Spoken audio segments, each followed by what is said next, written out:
14 octobre 1997. Bien, alors j'ai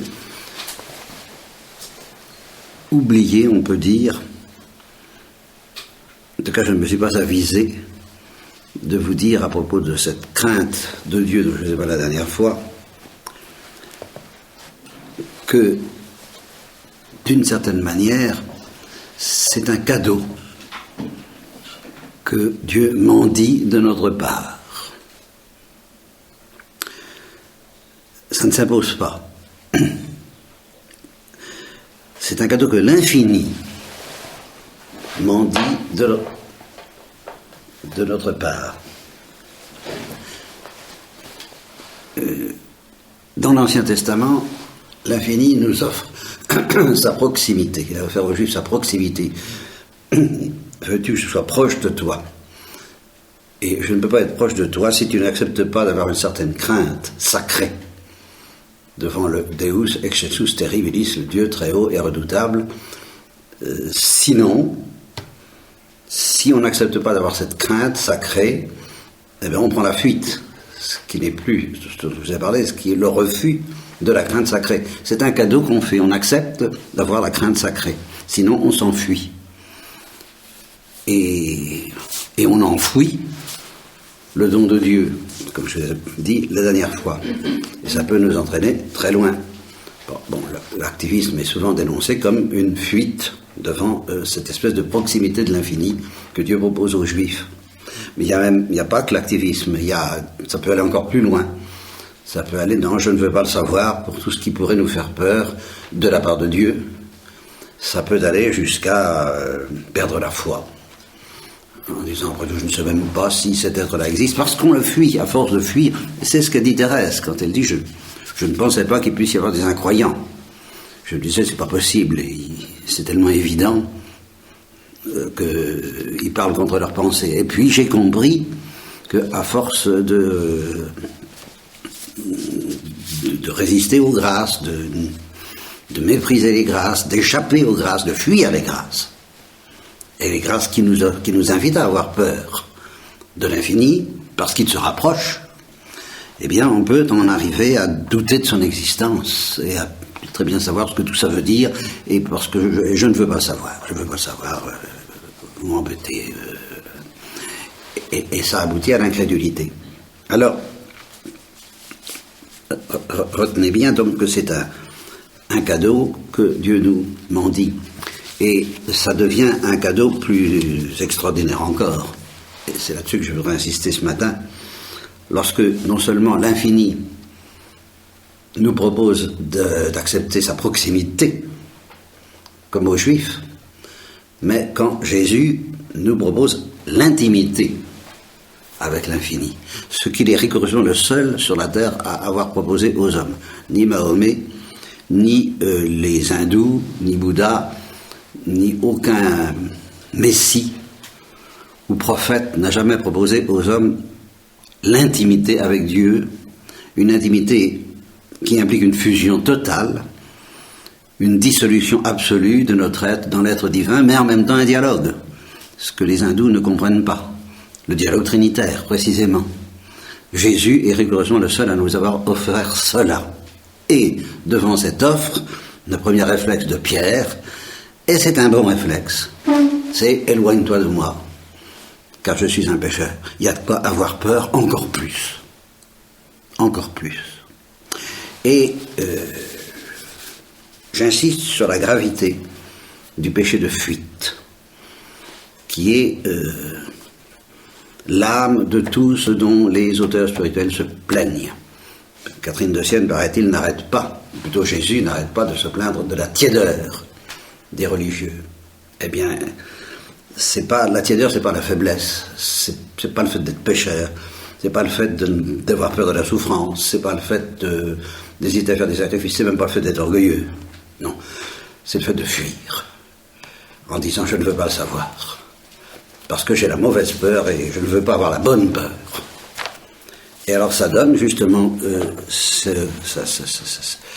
vous n'évitez pas ce péché de fuite qui nous guette tous, à l'égard de la peur de l'infini qui se rapproche auprès des Juifs et qui s'offre, qui nous demande, qui nous mendie une intimité totale avec Jésus. Si nous nous laissons gagner par la tentation de la fuite à l'égard de cette aventure terrifiante, nous allons dire, c'est ce matin ce que je voudrais vous expliquer pourquoi et dans quel sens elle est terrifiante, parce que je ne l'ai pas bien précisé la dernière fois. Mais je vais vous dire d'abord à quoi on aboutit si on prend la fuite, et c'est facile, et c'est vite fait. De ne pas écouter suffisamment. Ne pas écouter suffisamment cet infini qui se rapproche et qui est un murmure doux et léger après le vent violent et qui fait peur aux Juifs. Il y a le murmure doux et léger qui fait peur aux chrétiens et qui prennent la fuite. Alors, s'ils prennent la fuite, ça donne ça. C'est une certaine bénédictine, Mechtilde de Magdebourg, ma mère. Oui. Je ne suis pas sûre qu'elle soit bénédictine ou cistercienne, peut-être. Elle mérite de l'être, en tout cas. Bon, en tout cas. Parce que les cisterciens sont des bénédictins, il ne faudrait tout de même pas oublier ça. Ce sont des bénédictins dévoyés, mais enfin, ce sont des bénédictins. Bien. Alors, donc, Mechtilde de Magdebourg écrit ceci. Ma douleur est trop forte, j'ai 3 fils, que je ne regarde qu'avec un grand chagrin. Le premier, ce sont les pauvres pécheurs qui gisent dans une mort éternelle. Mais ici-bas. Parce que le péché mortel, parce qu'autrement, bon. Ils ne m'offrent pas d'autre consolation, si ce n'est qu'ils vivent encore. Naturellement. Ils vivent, ils sont sur la terre, encore. Heureusement. Tout n'est pas perdu. C'est la seule consolation. Oh, malheur. C'est avec un cœur saignant que je regarde ce fils. C'est les yeux baignés de larmes que je le prends affectueusement dans mes bras et que je le porte aux pieds de son père, de qui je l'ai conçu. Et je le regarde alors, et je prie Jésus, son Père fidèle, de ressusciter cet enfant, avec la même voix de cette divine miséricorde avec laquelle il a ressuscité Lazare.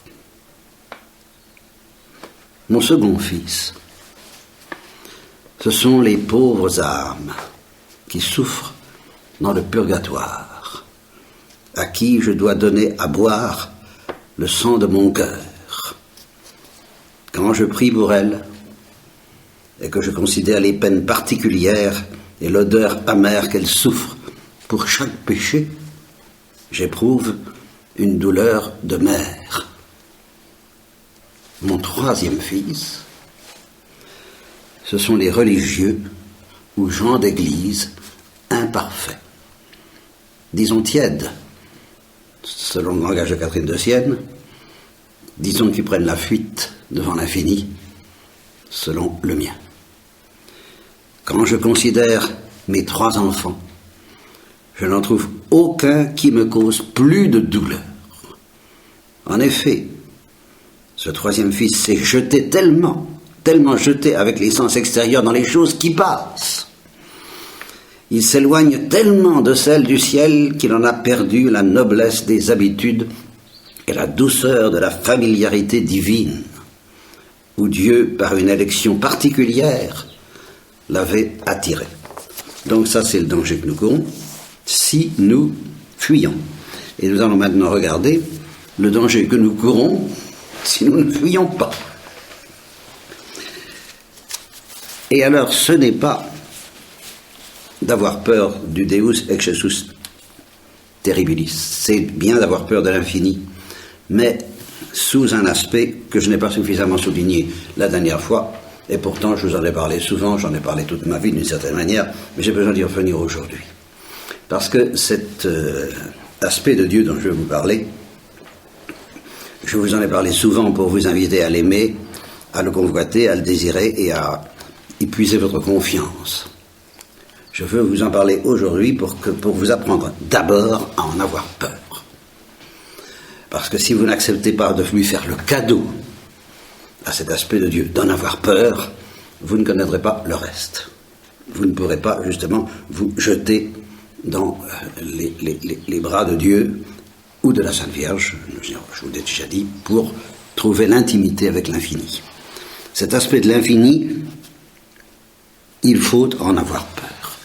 Il ne faut pas fuir cette peur. C'est ça que je vous prêche. Et nous allons voir lequel.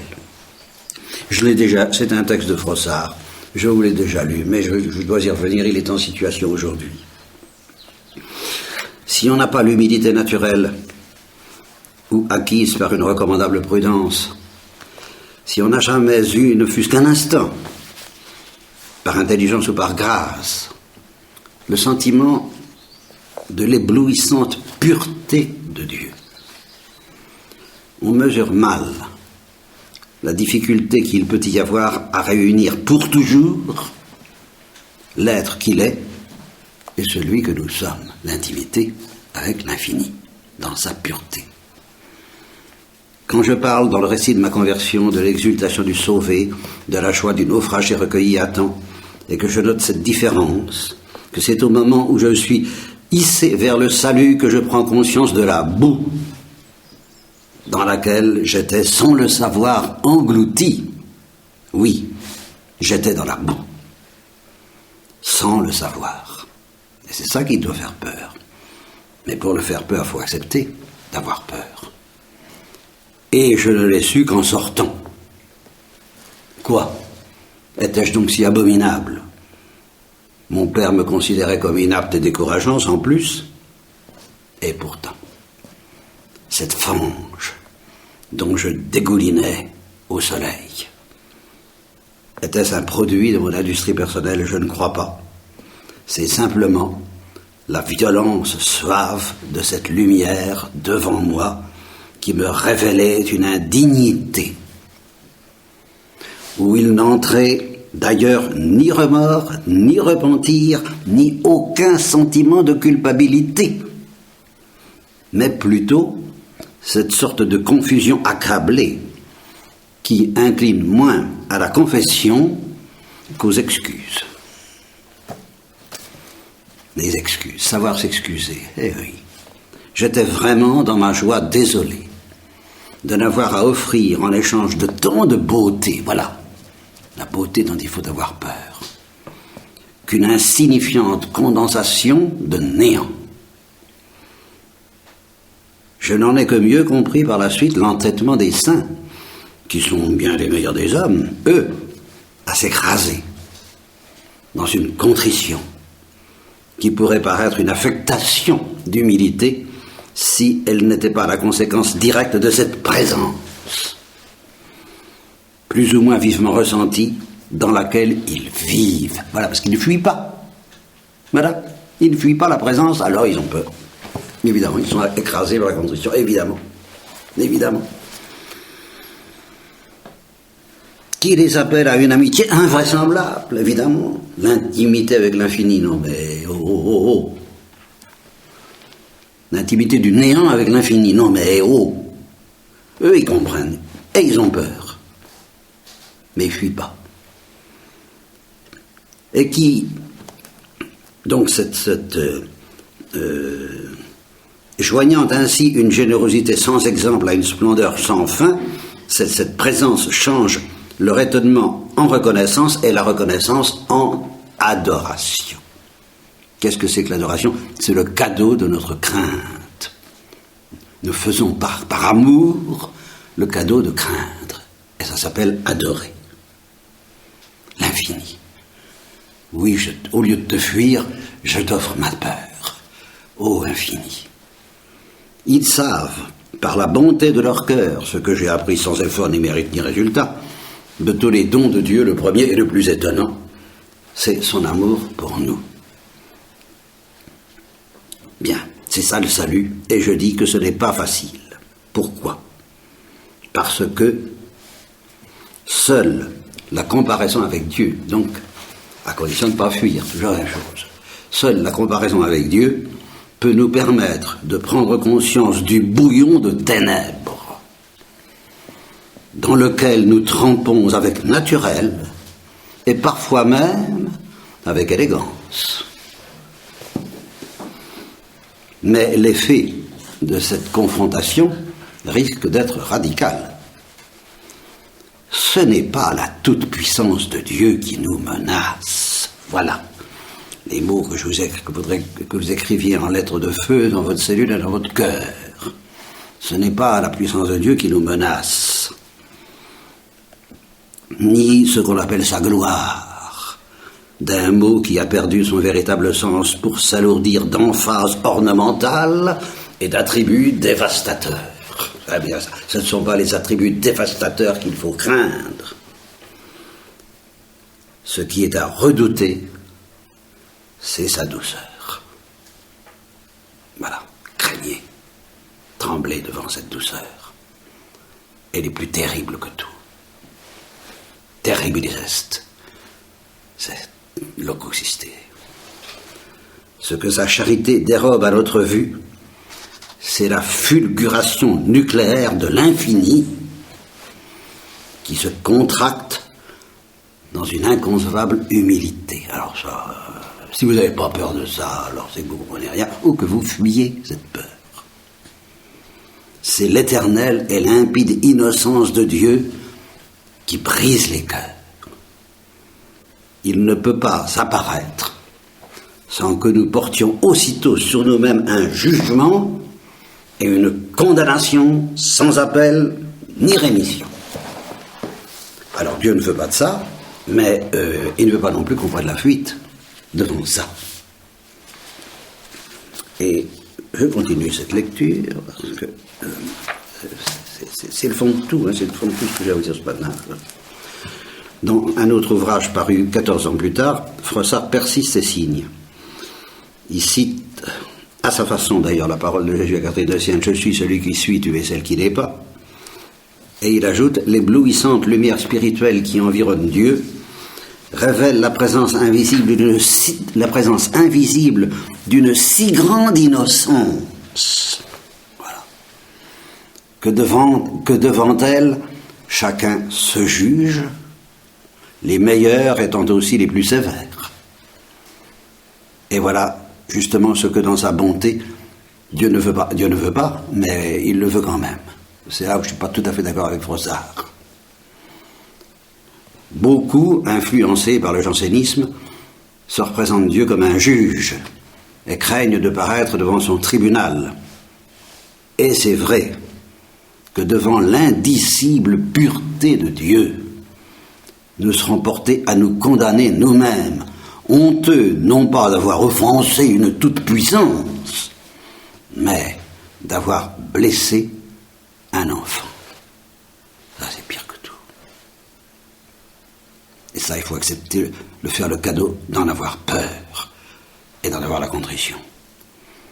Mais nous aurons un avocat, et ce sera Dieu. Bon, c'est Dieu lui-même, évidemment. C'est le mouvement que je vais inviter. Puisque tu as peur de cet infini qui te condamne, jette-toi dans ses bras. Et si c'est trop difficile, passe par la Sainte Vierge. C'est exactement ce que je vous ai déjà dit la dernière fois, mais vous voyez, assorti de cette mise au point que ce que nous avons le plus à craindre de Dieu, c'est pas ce qui fait du bruit.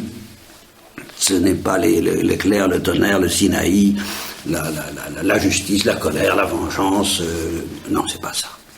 C'est la miséricorde elle-même qui doit nous faire peur, parce que si tu n'acceptes pas d'avoir un cœur miséricordieux comme le mien, et comment faire pour avoir une telle douceur?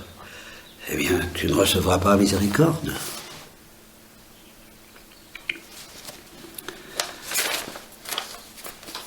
Donc, ce que je vous ai prêché la dernière fois, et j'y reviens, mais alors avec ça, n'est-ce pas? C'est que ce qui nous manque justement pour avoir la force de nous réfugier dans les bras de la Sainte Vierge et pour y apprendre l'instinct de l'esprit d'enfance qui, lui, alors justement, n'a pas peur d'avoir peur, n'a pas peur de l'infini, n'a pas peur de la douceur de l'infini, même si cette douceur représente quelque chose de redoutable, même pour un enfant. Parce qu'elle est nucléaire, comme dit Froissart, c'est tout de même de l'infini. Et même un enfant, il a peur de l'infini, même de l'infini dans sa douceur. Seulement, voilà, l'enfant S'il est enfant au sens où Jésus l'a dit, si vous ne vous convertissez pas pour devenir comme des enfants, vous n'entrerez pas dans ma douceur, l'enfant, il y entre. Parce que c'est un enfant. Et qu'il se dit, et qu'il sait, qu'il croit, même s'il ne le sent pas tout de suite, que la douceur est une mère qui lui tend les bras. Et s'il a du mal à le croire, eh bien, il se tourne vers la Sainte Vierge, qui lui dit, moi, je ne suis pas l'infini. Et ma douceur, ce n'est pas la douceur de l'infini, c'en est le miroir, parce que je suis innocente, je suis immaculée, je suis l'enfant par excellence.